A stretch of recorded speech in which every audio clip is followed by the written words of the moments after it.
अंबेडकरवाद को बचाने के लिए, मनुवाद को खत्म करने के लिए सबसे बड़ा जो तरीका है वो है वोट का अधिकार। वो अगर छिन गया तो संविधान में आगे बचाने के लिए कुछ बचेगा नहीं। चुनाव आयोग, मोदी जी, अमित शाह जी, एक व्यक्ति सिर्फ ये ला दे जिसके पास 75% भी ज्ञान हो ईवीएम से चुनाव कैसे होते हैं, तो मैं हाथ जोड़ के पूरे देश से माफी मांगूंगा। हमें पता होना चाहिए हम किसको वोट दे रहे हैं। बाबा साहब के वोट के अधिकार से कहां जा रहा है हमारा वोट, कैसे काउंट हो रहा है या नहीं हो रहा है, हमें पता होना चाहिए। उनकी ताकत है छल कपट से, चोरी की मशीनों से देश की सत्ता पे कब्जा करके बहुजन को दबाना, कुचलना, ये है उनकी ताकत। अब हम आरएसएस को भी देखेंगे और उसके सारे स्लीपर सेल्स को भी देखेंगे, हम तैयार हैं। मनुवाद वर्सेस अंबेडकरवाद की जो बड़ी लड़ाई चल रही है पूरे देश में, उसके लिए आज के दिन बुलाने का कारण यह है कि ये लड़ाई बाबा साहब डॉक्टर भीमराव अंबेडकर ने आज ही के दिन 1927 में शुरू की थी, मनुस्मृति का दहन करके। और मनुस्मृति का दहन करके बाबा साहब डॉक्टर भीमराव अंबेडकर ने हमारे देश का संविधान लाया था। कुछ दिन पहले तक जो अंबेडकरवादी थे, सच्चे और पक्के अंबेडकरवादी थे, दिखाई देने वाले नहीं, असल में जो सिर्फ सेमिनार्स और जल से जलूस ही नहीं करते थे बल्कि पक्की लड़ाई लड़ते थे हर एक संविधान बचाने की, हर एक मजलूम को बचाने की। वो लोग एक ही बात कह रहे थे कि इस देश में दो ही वाद हैं, एक मनुवाद और एक अंबेडकरवाद। जैसे जैसे अंबेडकरवाद कमजोर होगा वैसे वैसे मनुवाद ऊपर बढ़ेगा। और इन दो वाद के अलावा कोई भी वाद की अगर कोई बात करता है तो वो मुद्दे को भटकाता है, उसको गलत डायरेक्शन में ले जाता है। आज हमें खुशी है और हम वेलकम भी करते हैं कि हर एक पॉलिटिकल पार्टी ने देश की, और हर एक बुद्धिजीवी ने, हर एक पत्रकार ने, चाहे वो किसी भी बैकग्राउंड से आता हो, इसको मान लिया है इस देश में सिर्फ दो ही वाद हैं, अंबेडकरवाद वर्सेस मनुवाद। तो अंबेडकरवाद में भी बाबा साहब डॉक्टर भीमराव अंबेडकर ने जो मनुवाद के ऊपर सबसे बड़ी चोट की थी संविधान लाकर, और संविधान की जो सबसे महत्वपूर्ण जो बात है वो बात है एक वोट का बराबर अधिकार देके, बराबर का अधिकार हर एक नागरिक को देके इस देश का मालिक बनाया। इस देश का राजा चुनने के लिए जो पेट था वो बदल दिया, और वो बाहर रखे हुए हैं वो पेट, बैलेट बॉक्स। आप लोग बाहर जाके देखोगे तो हर जगह जहां भी ईमानदारी से चुनाव होता है वो बैलेट बॉक्स के जरिए होता है, और जहां जहां चोरी करना चाहता है कोई तो वो चुनाव में चोरी की मशीनों का इस्तेमाल करता है। ये सबसे बड़ा जरिया है। तो बाबा साहब ने जो एक अधिकार दिया था ना देश का मालिक बनाने का, उसके ऊपर सबसे बड़ा हमला अगर कोई है तो वो यही है कि ये एक वोट का अधिकार ही छीन लें, देश की मालिकाना हक जो है हर एक नागरिक का बराबर वो छीन लें, और सरकारें ऐसी बनने लगे कि जनता किसी को भी वोट दे, जीतेंगे मशीन वाला ही। तो ये मशीन के पीएम, मशीन के सीएम और मशीन के द्वारा निर्वाचित जो राजीव कुमार जी हैं, इलेक्शन कमीशन है, सीबीआई हैं, यहां तक कि जितनी भी एजेंसीज हैं हमारी, वो सब क्योंकि बुनियाद ही मशीन के ऊपर निर्भर कर गई है। और मैं वो पूरा नाम भी नहीं ले सकता, आप समझ सकते हैं कितनी मजबूरी होगी मेरी, बल्कि आप लोग देख सकते हैं कि वो पीएम जो है वो उसी के हैं, मशीन के, जिसका आखिरी शब्द मशीन होता है।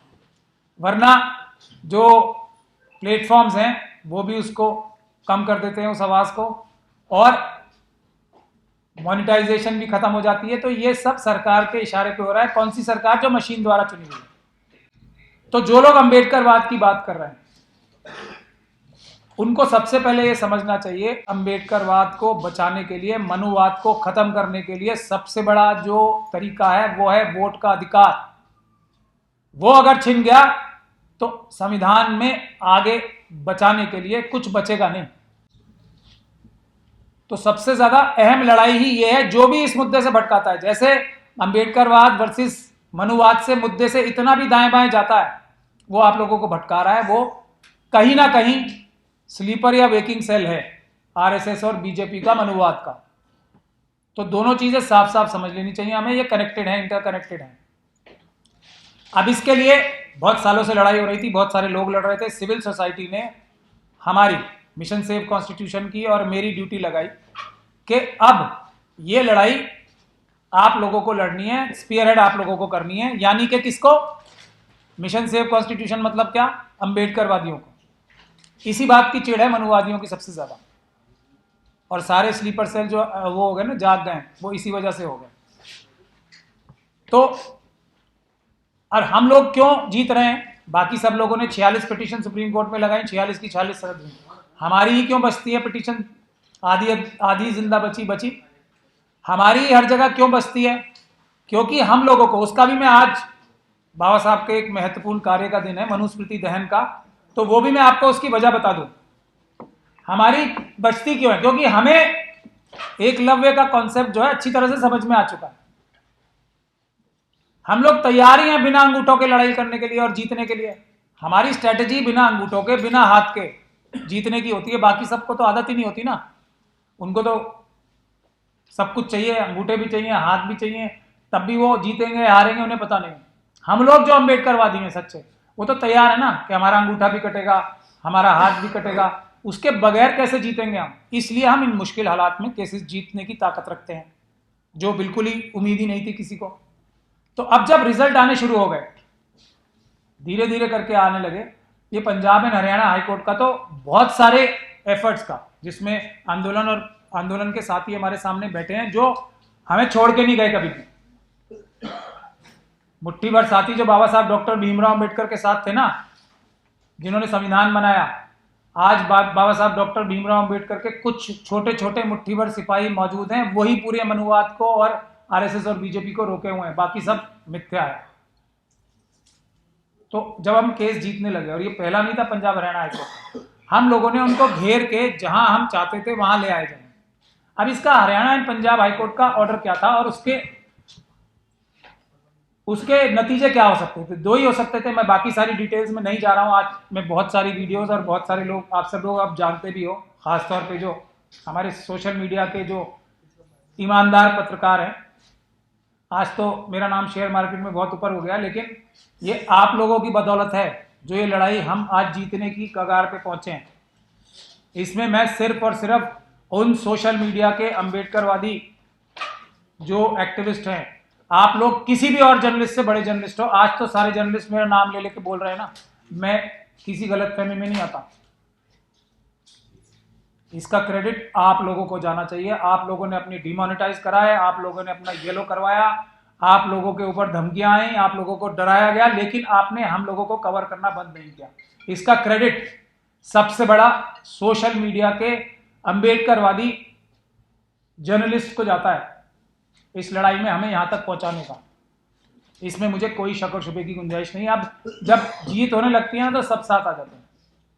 अभी भी देखिए मैं कितना कड़वा बोल रहा हूं, कोई दिक्कत नहीं है, हमें नहीं चाहिए, हमें हमारे लिए आप ही काफी। हम अगर सच बोल रहे हैं तो सब आएंगे एक दिन। तो मैं अब मुद्दे की बात पे आता हूं। तो हरियाणा के ऑर्डर का नतीजा क्या हुआ और क्यों स्लीपर सेल को पूरी ताकत से इस्तेमाल करना पड़ा आरएसएस और बीजेपी को?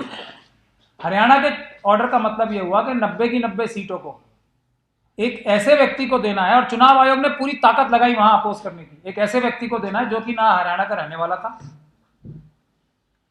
एक ऐसे व्यक्ति को देना है जिसने हरियाणा में चुनाव ही नहीं लड़ा और ना ही वो वहां का वोटर है।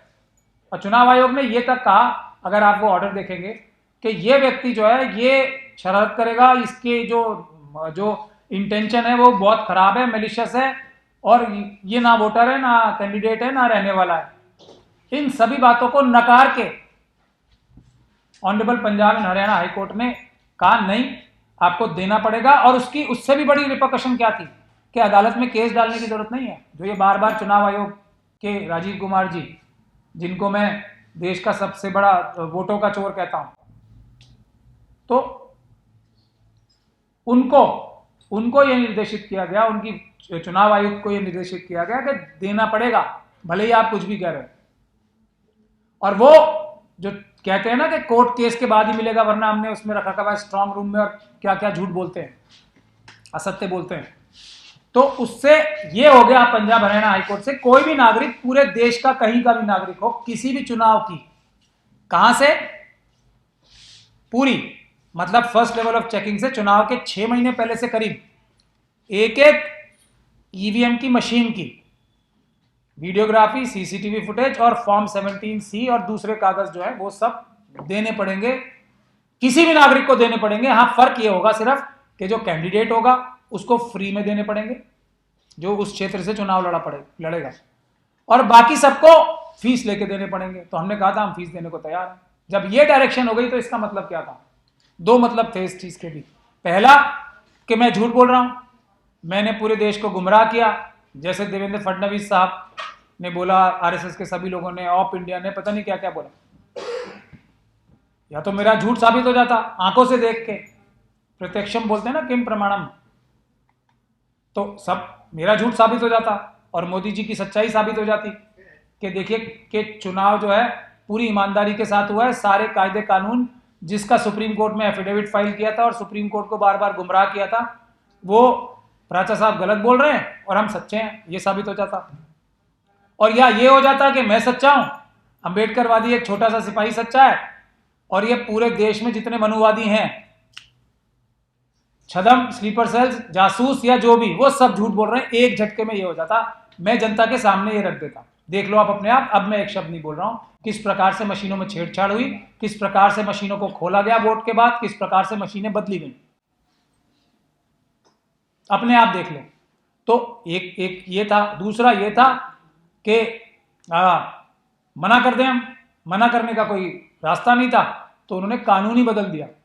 यानी कि एक फुटबॉल का गेम हो रहा था, जब हमने उनके 40, 50, 46 गोल जो सुप्रीम कोर्ट में और 10-12 गोल देश के अलग हिस्सों में हुए थे, तो हमने एक एक करके पहले 1-2 गोल किए और ली वीडियोग्राफी हमारे पास और भी है, और हाई कोर्ट के ऑर्डर्स के बाद भी है। हमने ली रामपुर की, सबसे पहले दी चुनाव आयोग की है, उसमें सब नजर आ रहा है कैसे चोरी की। हमने ली फतेहपुर सीकरी की, वहां भी सब नजर आ रहा है साफ साफ। अब हमने जब इनके 60 गोल जो एक साथ मिलके इन्होंने कितने सालों में किए थे, हमने 90 गोल एक साथ कर दिए, तब इन्होंने कहा यहां तो गोल ही नहीं होगा। अब आ गए अंगूठा काटने पे कि ये तो गोल पोस्ट ही नहीं है, जहां आपने गोल किए कहीं और गोल होते हैं, वहां करो जाके। अब मगर इसके लिए हम तैयार थे, यह है सबसे महत्वपूर्ण बात जिसके लिए हमने आपको आज तक तकलीफ दी है, इसके लिए हम तैयार थे। अब जिसको परेशानी है, ये कोई किसी पॉलिटिकल पार्टी का तो मसला है नहीं, पॉलिटिकल पार्टी को तो कैंडिडेट हैं, उनको आज भी मिल सकती है, तो उनको तो कोई परेशानी होनी नहीं चाहिए थी। आज तक कांग्रेस पार्टी ने कोई केस भी नहीं डाला। कोई डाला केस आप लोगों की जानकारी में? इतने बड़े बड़े काम हो गए, वो तो राहुल गांधी जी की सदस्यता जैसे गैर कानूनी तौर से ली, उनके खिलाफ भी केस नहीं डाला। ये तो अपने सबसे बड़े लीडर को बचाने के लिए कोई कोई केस नहीं डालते हैं। हाँ, धमकी बार बार देते हैं जयराम रमेश साहब, वेणुगोपाल साहब और दूसरे जो स्लीपर सेल्स हैं कांग्रेस में, कि हमने ये इलेक्शन कमीशन को एक चिट्ठी दी है, उन्होंने सही जवाब नहीं दिया, अब हम इन्हें देख लेंगे। 99% के बाद बोला था ना, अब हम कानूनी कार्रवाई करेंगे। इन्होंने हमारी चिट्ठी का जवाब आज तक कभी की? तो मेरी जानकारी ये है, जब ये ऑर्डर आ गया तो चुनाव आयोग ने ये कहा, अगर उनको भाई तकलीफ थी ना ऑर्डर से, तो वो जाते सुप्रीम कोर्ट, चुनाव आयोग के लोग खुद, उनको पता था अगर वो खुद जाएंगे तो उन्हें मुझे झूठा साबित करना पड़ेगा, वो पॉसिबल ही नहीं है। मैं तो जाऊंगा ही क्यों, करो चेंज। मैंने तो ये और जाल बचाया था, और जो जाल मेरा बिछाया हुआ है, जितने छोटे जाल में ये पहले थे, ये कानून में चुनाव का ये जो 93(2) चेंज किया, उससे वो और बड़े खड्डे में गिर गए। मेरा ही जाल बिछाया हुआ था वो भी, मैं चाहता था यही करेंगे। तो अब इन्हें और भी ज्यादा डॉक्यूमेंट्स देने पड़ेंगे मुझे ये अमेंडमेंट करने के बाद। तो इसलिए मैं तो, हमारी सिविल सोसाइटी के लोगों से सबसे बात हो रही थी, वो मुझसे कह रहे थे कि तुम ये करो वो करो। मैंने उनको सबको समझाया, तो हम सब लोग बैठे थे शांत के, हम तो जीत रहे हैं ना, और चुनाव आयोग ने मुझे आज तक मना ही नहीं किया देने से। और कैंडिडेट्स, अगर कांग्रेस पार्टी को इतनी ये स्लीपर सेल्स रोक रहे थे, हम तो कांग्रेस पार्टी को, हर एक पार्टी को कह रहे हैं ना, जो आप चुनाव हार रहे हो, हमारे अंदर क्षमता है, हम 6 से 8 महीने के अंदर अंदर हर हारा हुआ चुनाव जिता देंगे कानूनी तरीके से। तो आज तक तो किसी कैंडिडेट ने अप्लाई भी नहीं किया, कांग्रेस पार्टी के किसी कैंडिडेट ने। आज तक ये सीसीटीवी वीडियो फुटेज लेने के लिए जो उन्हें फ्री में मिलनी है आज तक अप्लाई नहीं किया है। तो कांग्रेस पार्टी को तो चिंता ही नहीं थी। क्यों चिंता नहीं थी और ये कब चिंता नहीं थी? जबकि उनके खुद के अध्यक्ष खड़गे जी ये कह रहे हैं 26 नवंबर को कम से कम कि अब राहुल गांधी जी लीड करेंगे ईवीएम के ये मशीनों के खिलाफ चुनाव, ये आंदोलन करेंगे वो। तो राहुल जी जब अध्यक्ष थे 2018 में, तो उनकी खुद की वर्किंग कमेटी में उनकी अध्यक्षता ने यह फैसला कर रखा है कि ये पेपर बैलेट से चुनाव होंगे। तब भी एक भी कैंडिडेट ने ये लगाई नहीं, यानी कि इन्हें पता ही नहीं था। ये चुनाव का जो सिस्टम है ना, मुश्किल से देश में 5 लोग होंगे जिनको ये पूरा सिस्टम समझ में आया है। मैंने 2 महीने लगाए इसको पढ़ के समझने में, और जमीन पे जाके आंखों से देखा है, तब भी मेरी समझ में पूरा नहीं आया। मैं ये कह सकता हूं कि हाँ, मेरी समझ में 75% आ गया। इस देश में चुनाव आयोग, मोदी जी, अमित शाह जी, एक व्यक्ति सिर्फ ये ला दें जिसके पास 75% भी ज्ञान हो ईवीएम से चुनाव कैसे होते हैं, तो मैं हाथ जोड़ के पूरे देश से माफी मांगूंगा। एक व्यक्ति सिर्फ पूरे देश में से। तो जब ये हो गया तो अब उन्होंने कहा कि भाई हमारी तो दोनों तरफ से वो हो गई मृत्यु, तो अब बचाओ। स्लीपर सेल तो होते ही इसलिए इस दिन के लिए है ना।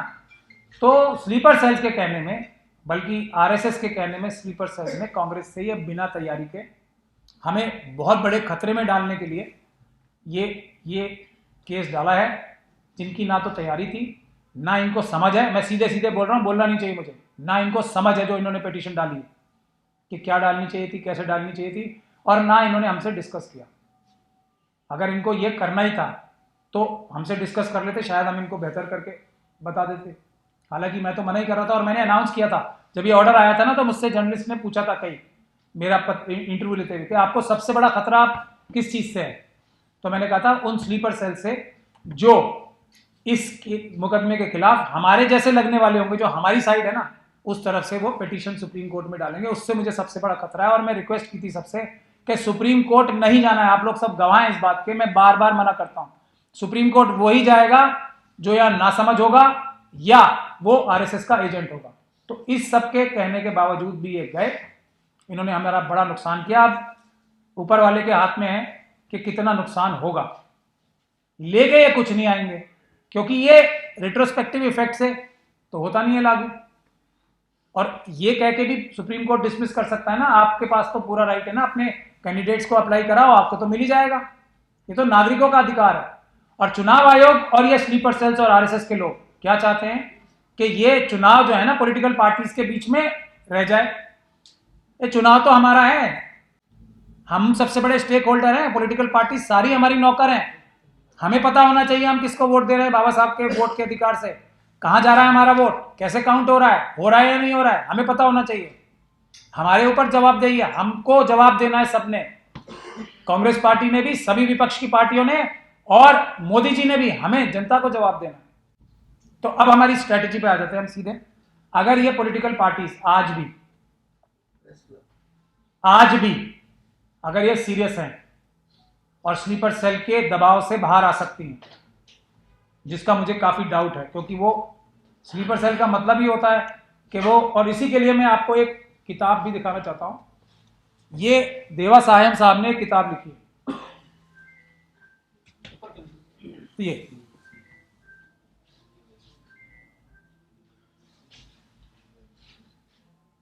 ये किताब मैं कांग्रेस की लीडरशिप को खास तौर पे कह रहा हूं, ये किताब पढ़ने।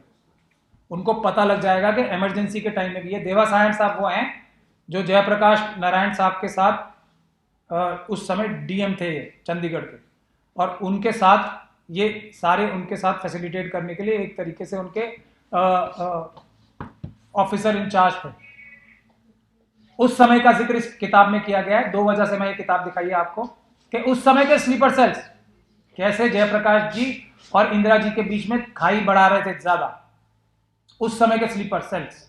और दूसरी वजह यह है कि इस किताब में हमारी पिटीशन का पूरा एफिडेविट लगाया गया है, ये कहते कि ये सुप्रीम कोर्ट को चुनाव आयोग ने गुमराह किया था। तो इन 2 वजह से कांग्रेस की लीडरशिप को ये किताब पढ़ लेनी चाहिए, उनको क्रिस्टल क्लियर हो जाएगा। मेरा ये कहना है, मैं राजीव गांधी जी ने मुझे लाइफ का पहला अपॉर्चुनिटी दिया था, तो हम लोग अम्बेडकरवादी हैं, एहसान नहीं भूलते किसी का भी।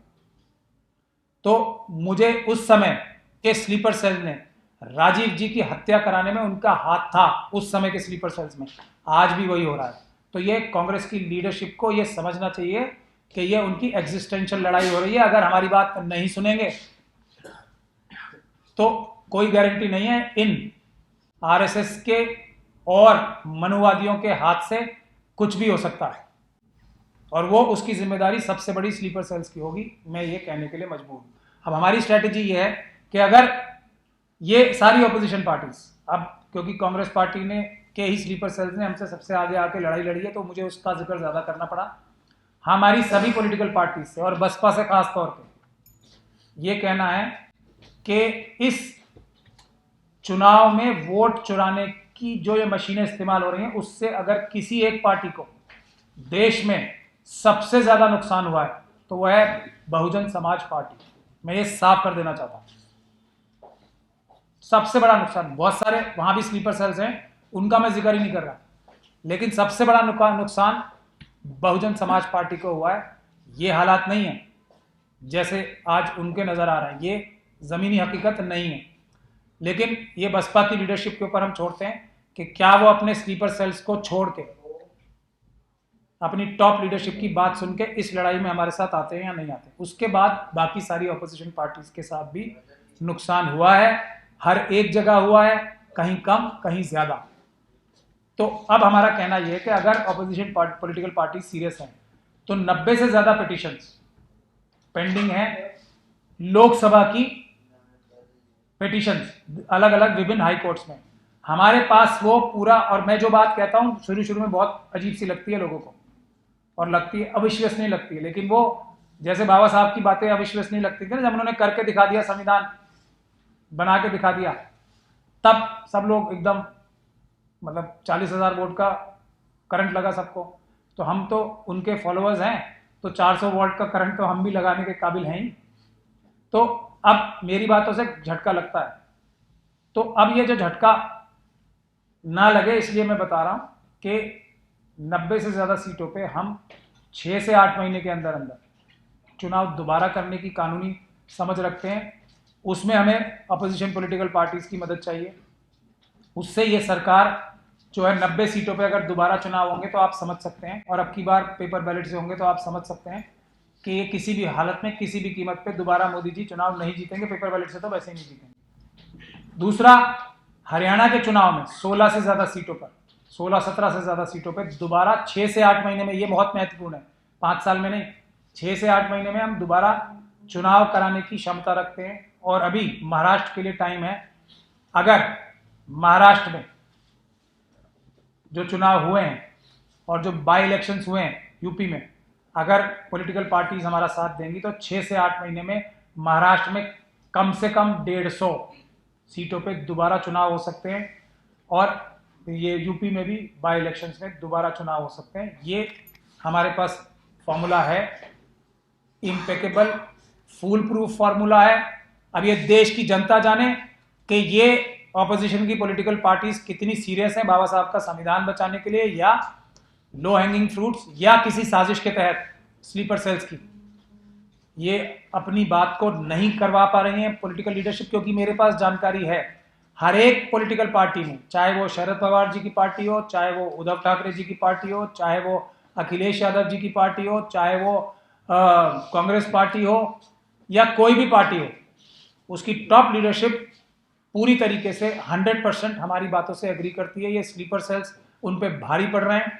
तो अगर भारी पड़ेंगे तो जनता को समझ जाना चाहिए कि लीडरशिप के ऊपर स्लीपर सेल्स भारी पड़ने लगे जिस दिन, तो उस दिन जनता को कुछ और आगे कार्रवाई करनी पड़ेगी। एक बात ये हम कह रहे हैं। दूसरी बात ये कह रहे हैं हम कि अब ये लड़ाई जनता की जो लड़ाई है, अगर ये पॉलिटिकल पार्टीज ने हमारा साथ नहीं दिया तब भी ऐसा नहीं है कि पेपर बैलेट से चुनाव नहीं होंगे। कल मैं मध्य प्रदेश में था, वहां के गोंडवाना के क्षेत्र में था, वहां के आदिवासियों ने, वहां गोंडवाना गणतंत्र पार्टी है, उन्होंने ये बीड़ा उठा लिया है। कल 10,000 की रैली थी कि ये लड़ाई अब शेड्यूल ट्राइब, शेड्यूल कास्ट और दूसरे लोग इसको लड़ेंगे, माइनॉरिटीज उनके पीछे खड़ी होंगी, ओबीसी जो लोग भी ईमानदारी से काम करना चाहते हैं माइनॉरिटीज़ और ओबीसी के, वो उनके पीछे खड़े होकर इस लड़ाई को लीड करेंगे और जीत तक ये लड़ाई चलेगी। एक आखिरी बात मैं और ये कहना चाहता हूँ कि दयाराम बदलिया साहब मेरे बराबर में बैठे हैं। ये बहुत सारे लोग बहुत सारी बातें कर रहे हैं कि बाबा साहब का अपमान हुआ या नहीं हुआ। माफ़ी मांग लो, इस्तीफा दे दो। माफ़ी और इस्तीफे का प्रावधान बाबा साहब डॉक्टर भीमराव अम्बेडकर के संविधान और कानून में नहीं है। माफ़ी हम क्यों मंगवाएं? अगर वो बेगुनाह ही हैं तो अदालत उनको वो बेगुनाह साबित कर देगी, अगर वो गुनहगार हैं तो उनको 5 साल तक की सज़ा हो जाएगी। बदलिया साहब ने उनकी कंप्लेंट लगा दी है। ये आंदोलन जितने भी हो रहे हैं, अगर ये सच्चे अम्बेडकरवादी और सच्चे अम्बेडकर जी के प्रति श्रद्धा रखने वाले लोग कर रहे हैं तो बदलिया साहब की पिटीशन में मदद करने के लिए सामने आए।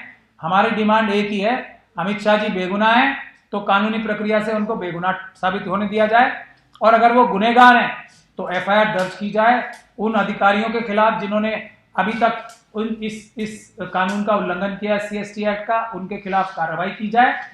फिर कोई अदालत अगर सबको बरी करती है तो हमें कोई दिक्कत नहीं है, लेकिन कोई शॉर्टकट, ये कोई वो जो मुंबई में बोलते हैं ना, जो गैंगस्टर्स आपस में मांडवाली कर लेते हैं कि ये तुम ले लो, ये हम ले लो, ये वो कार्रवाई नहीं हो रही है। ये सीधी सीधी बाबा साहब का अपमान है। अम्बेडकर वादियों के लिए एक ही रास्ता है संवैधानिक, अमित शाह जी या तो बरी होंगे या जेल में जाएंगे, इसके लिए उसका रास्ता इख्तियार किया जाए।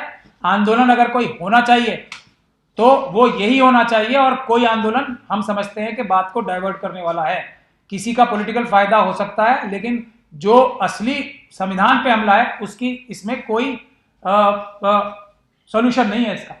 तो मैं बदलिया साहब से भी कहूँगा, उसके बाद हमारे साथ जो बैठे हैं राइट हैंड साइड पे हमारे सत्यप्रकाश गौतम जी जो ट्रू अम्बेडकराइट हैं, जो मुश्किल टाइम में खड़ा रहे वही टेस्ट होता है। तो भाषण से नहीं होगा, जिसके चोट लगेगी असली वाली, लाठियों के निशान होंगे, वो है अम्बेडकरवादी, और जो साथ के साथ सही रास्ता दिखाने की क्षमता भी रखता होगा। तो बदलिया साहब, हम सब लोगों को तो आपने देखा ही है ना लाठियां खाते हुए, इसी चोरी की मशीनों के दौरान भी, जेलों में भी जाते हुए। जो लोग किसी भी वजह से हमसे दूर हो गए, अब वो सब धीरे धीरे करके, हम यही दुआ करते हैं कि अब की बार अगर वो इस लाइन पे आए तो बाबा साहब की तरह छोड़ के ना जाएं। एक चीज़ उठाई है तो उसको अंत तक पहुंचाएं, और किसी भी से ना डरें। हम सब की मिल के शक्ति बहुत ज़्यादा है, किसी लालच में ना आए, कोई टिकट दे ना दे, कोई काम हो ना हो, इस चीज़ को हमने पेपर बैलेट को वापस लाने के नहीं छोड़ना है, और उसी से बाबा साहब का सम्मान बचेगा। बाबा साहब का सच्चा सम्मान क्या है? बाबा साहब की मानना, संविधान को अमल में लाना। ये नहीं बाबा साहब की फोटो लगाई, वोट लिए और फिर रात को जाके हंसे, हा हा हा, क्या बेवकूफ बनाया अम्बेडकरवादियों को, बहुजनों को, हा हा हा, ऐसे हंसते हैं सब रात को जाके। इसमें नहीं आना है। तो मैं बदलिया साहब से रिक्वेस्ट करता हूं, जो अब असली लड़ाई है, इनकी जान को खतरा है नहीं, अमित शाह जी छोड़ देंगे ना, असली काम तो ये कर रहे हैं। अमित शाह जी छोड़ देंगे उन सबको जो उनके से कह रहे हैं माफी मांगो, इस्तीफा दो, जैसे माफी और इस्तीफा दे ही देंगे वो, लेकिन उनसे खुश हैं वो, करो, क्योंकि उनकी बात और बढ़ रही है आगे। बाबा साहब की जो बेइज्जती उन्होंने की थी वो और प्रोपोगेट हो रही है, इससे उनको सीधा नुकसान होगा। 5 साल की सजा होगी तो इस्तीफा तो अपने आप ही हो जाता ना, फिर तो वही चले जाता, मेंबरशिप ही चली जाती है। बहुत सारे एग्जाम्पल हैं। ये भी देखिए, इसमें बाबा साहब डॉक्टर भीमराव अम्बेडकर ने सबको छूट दिया है, कोई जबरदस्ती थोड़ी है। मैं मुस्लिम कम्युनिटी से आता हूँ लेकिन मैं अम्बेडकरवादी हूँ। कोई शेड्यूल कास्ट कम्युनिटी में पैदा होकर क्या मनुवादी नहीं बन सकता? ऐसी रोक बाबा साहब ने लगाई नहीं है ना। जिसको अगर जो मनुवाद में लिखा है ब्राह्मणों की सेवा ही करनी है तो उसको आज़ादी भी तो बाबा साहब के डॉक्टर भीमराव अम्बेडकर ने दिया, संविधान बना के, कोई हमें दिक्कत नहीं है। लेकिन लाइन खिंची हुई है ना, ये जो बाबा साहब के संविधान से चलता है वो अम्बेडकरवादी, जो उस पर नहीं चलता, जो बाबा साहब का अपमान भी देख के चुप बैठा है, वो मनुवादी है ना। हमें क्या दिक्कत है? अच्छी है, मुबारक हो आपको आपका मनुवाद। सर, इतने जबरदस्त स्ट्रगल और ईवीएम की खराबी के लिए इतनी ज्यादा एविडेंस के बावजूद आज आपका मूवमेंट कहाँ खड़ा? देखिए, अब हम जीत के कगार पे हैं, जैसे अंग्रेजी में बोलते हैं, राउंड द कॉर्नर है। इसीलिए तो जो छुपी हुई फौजें थी ना हमारे पीछे, आप देख लीजिए। अब अगर अभी भी हम आपको दिखाएंगे तो हमारे सारे जितने भी निशान है ना, जितने सामने हैं चोट के, उससे ज्यादा पीठ पर है। तो ये आखिरी उनका जो हथियार था ना। अब लेकिन डॉक्टर रितु ने बता ही दिया, हम सब आपको बता ही रहे हैं, अब हम आरएसएस को भी देखेंगे और उसके सारे स्लीपर सेल्स को भी देखेंगे। हम तैयार हैं, हम दोनों को एक साथ झेलने के लिए, उनसे लड़ने के लिए और उनसे जीतने के लिए तैयार हैं। हम पूरी तरह तैयार हैं। We are ready for them. लेकिन सर अम्बेडकरवादी सब बहुमत में है, इसके बावजूद अम्बेडकरवादी कुल मिला के देखा जाए तो हम बहुमत में हैं, लेकिन इसके बावजूद विजय में इतनी देरी क्यों हो गई? हमारे पैरों में स्लीपर सेल्स की बेड़ियां हैं, हर जगह स्लीपर सेल्स बिठा रखे हैं। जिस दिन स्लीपर सेल्स को हमने हरा लिया, और अब हम पहले स्लीपर सेल्स का ही काम करेंगे, उस दिन कोई हमारे सामने रुकेगा ही नहीं। क्योंकि अंबेडकरवाद की देखिए दो फौजें होती हैं, उनकी ताकत होती है। हमारी ताकत है सच्चाई, उनकी ताकत है झूठ। हमारी ताकत है ईमानदारी, उनकी ताकत है बेईमानी। हमारी ताकत है हमारे नंबर्स, उनकी ताकत है छल कपट से, चोरी की मशीनों से देश की सत्ता पे कब्जा करके बहुजन को दबाना, कुचलना। ये है उनकी ताकत। उनकी ताकत है स्लीपर सेल्स, हमारी ताकत है मुट्ठी भर बाबा साहब के सच्चे सिपाही। और ये वाला जो बाबा साहब का साइड है वो बहुत भारी पड़ रहा है अब, इसीलिए कानून बदलने की भी जरूरत पड़ रही है। गोल पोस्ट गेम हारने के बाद चेंज वही करता है जो हर तरह से हार चुका। और अब जो स्लीपर सेल्स ने ये किया है ना, हमें इससे धक्का तो लगेगा, पर हम निपटेंगे इससे। सर, चुनाव आयोग नियम में आपने कहा है कि ये केस हमारे पे लागू नहीं होता, महाराष्ट्र का और कश्मीर का वीडियोग्राफी मिलेगा, तो फिर सर खतरा कहाँ है? खतरा तो आपको स्लीपर सेल से पूछना चाहिए ना। उनकी नौकरी और उनकी सारे स्टाइपेंड बंद हो जाएंगे ना। मैं देखिए अच्छा सवाल पूछा है आपने, मैं आपको क्लैरिफाई कर दूं, ये टेक्निकल सवाल है कि अभी तो पहली बात ये है कि कांग्रेस पार्टी तो पार्टी है, उसके तो कैंडिडेट लड़ते हैं, तो कैंडिडेट्स को तो बना ही नहीं है अभी इस चेंज के बाद से भी। और कोई जो कानून में चेंज आता है, तब्दीली आती है, वो तो आगे के लिए आती है ना, पीछे के लिए आती नहीं है। तो ऐसा कोई पहाड़ नहीं टूट पड़ रहा था ना, उनको जरूरत है, उनको तो अभी भी मिल जाएंगे। लेकिन उन्होंने किसी कैंडिडेट से आज तक ये एप्लीकेशन लगवाई नहीं। अब या तो उनका जो लीगल सेल है उसको पता ही नहीं, या पता करने की जरूरत नहीं है, क्योंकि स्लीपर सेल्स जो है उनके बॉसेस, उन्होंने सुला रखा है कि आप भी सो जाओ। पूरी पार्टी के कार्यकर्ताओं को सुलाने का काम, और ये सिर्फ कांग्रेस की बात नहीं है, स्लीपर सेल्स हर पार्टी में कर रहे हैं। तो एक बात तो ये हो गई। दूसरी बात ये कि भाई अगर इनको इतनी जरूरत पड़ी रही थी तो हमसे पूछ लेते ना, हम तो कह ही रहे, हमारे पास सारी रिसर्च है। और एक ही टीम, अगर देखिए 2020 में क्या नाम है वो, विराट कोहली है, वही है ना। मैं थोड़ा क्रिकेट में कमजोर हूं। अगर कोई गेम जीतने वाली टीम है, ड्रीम टीम है, तो उससे बात कर लेना। ये जो वो चलती हैं, ये जो मैचेस चलते हैं, उसमें तो करोड़ों करोड़ों रुपए के वो लगते हैं, सट्टा तो लगता ही है। नहीं नहीं, उसकी बोली बोलते हैं ना प्लेयर्स की। जो एक ही प्लेयर जो जीत रहा है उससे पूछ ही लेते हैं वो कौन सा इनसे कुछ पैसे मांग रहा है। तो इनको जानबूझ के हमारी राह में रोड़े अटकाने थे।